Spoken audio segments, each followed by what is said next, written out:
Thank you, I love the applause. Hello everyone, my name is Shingles, and welcome back to World of Cloudy Days Ahead.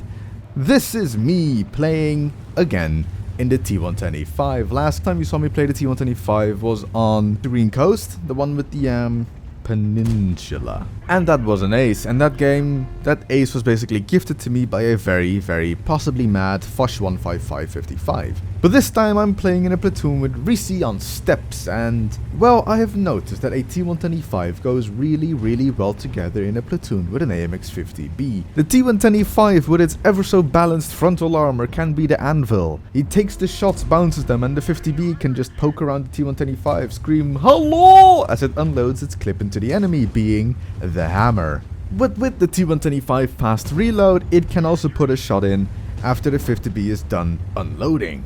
So then you have suddenly done about 2000 damage to the enemy team, enemy tank, leaving him dazed and confused and mad at the RNG he just discovered. But in this replay, all I'm going to really do is brutally assault this VK7201.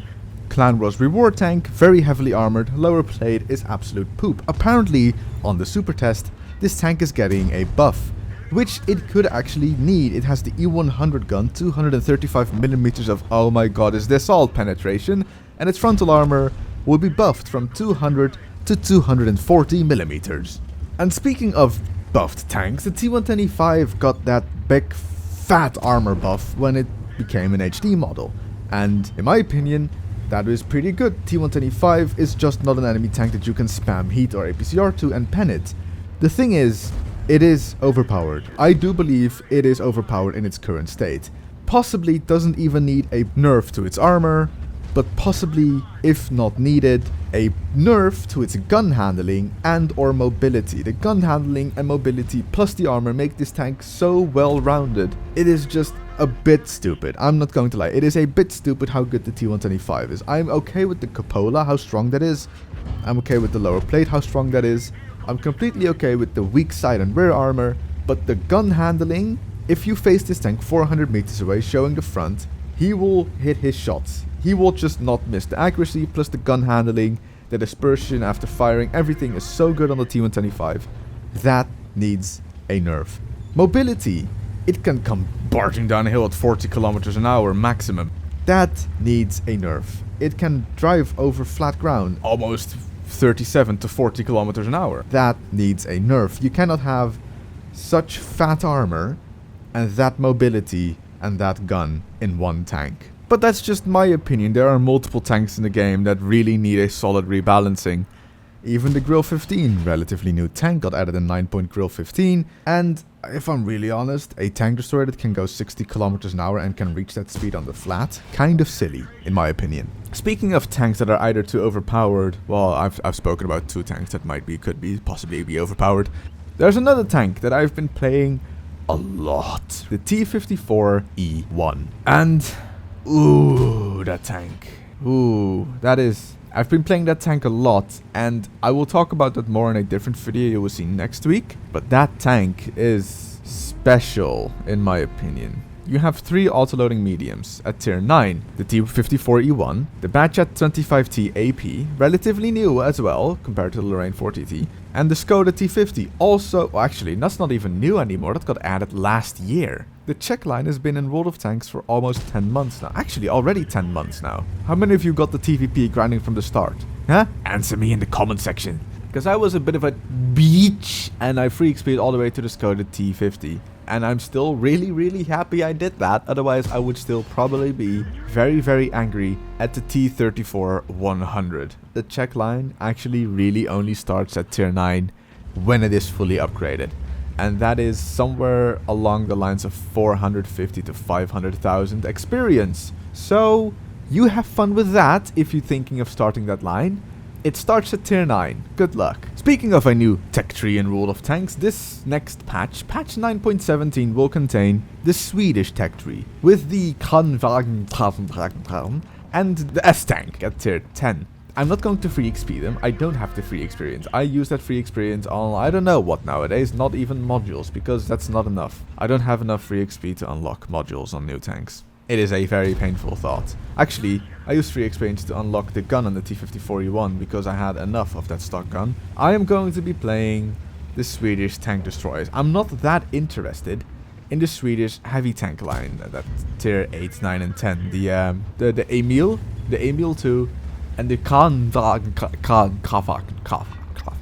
because those autoloaders are, according to the stats I have seen right now, they're still subject to change. Everything is still subject to change. Bad. I'm not going to lie. The Kranwagen has 4 seconds between shots. People consider the AMX 5120 terrible because it has 3.33 seconds between shots.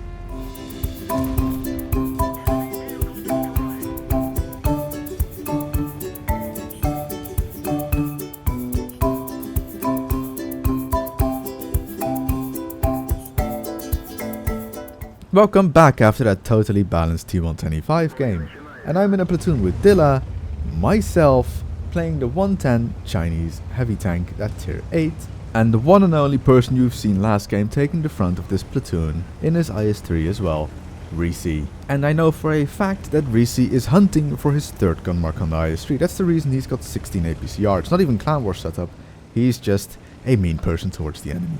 And if you've seen the setup we have had on the map against this enemy, we are not going to be playing carefully. We are going to get right into the enemy's face if we can, where we can, because this is the perfect opportunity to completely rebalance the enemy. I know that's the title of the video. Bling! Where's Cinema Sins when we need him?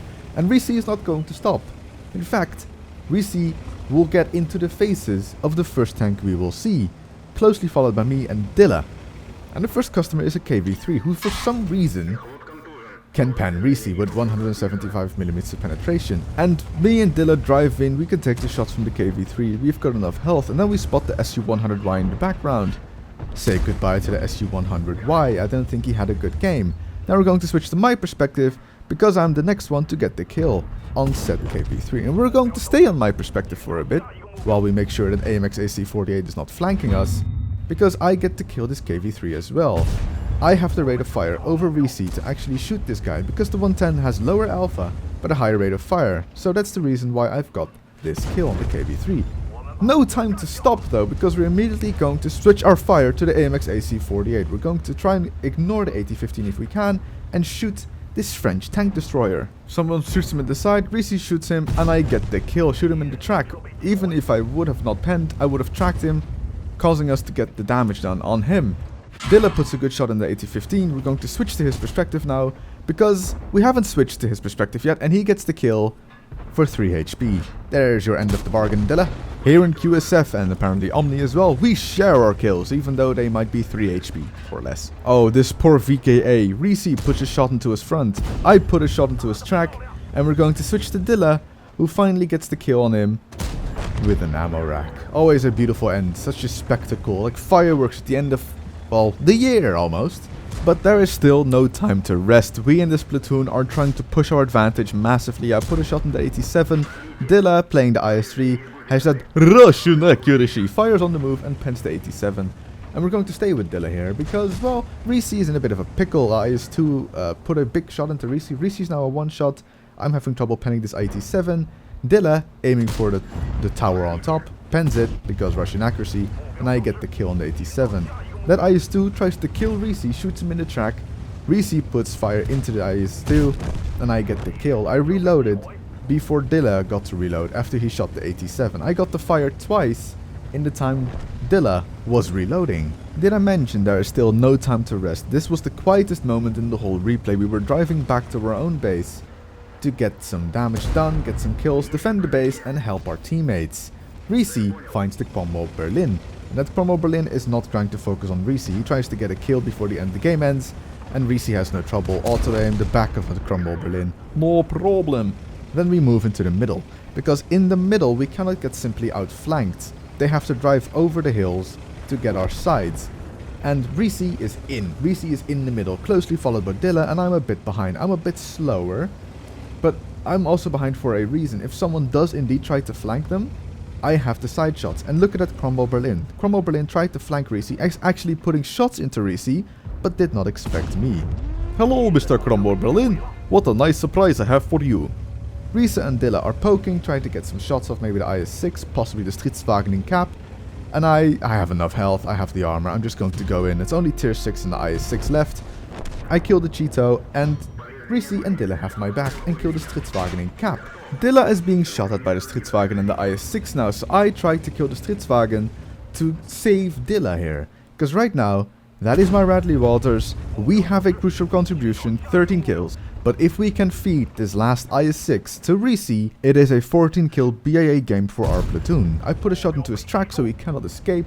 All we have to do now is make sure that Panzer 58 Muts does not get the final kill. I put another shot in, sadly enough don't track him. Dilla pokes over, takes his time to aim, we have to feed this kill to Reese, puts a shot in, and Reese firing APCR, 14 kill platoon game.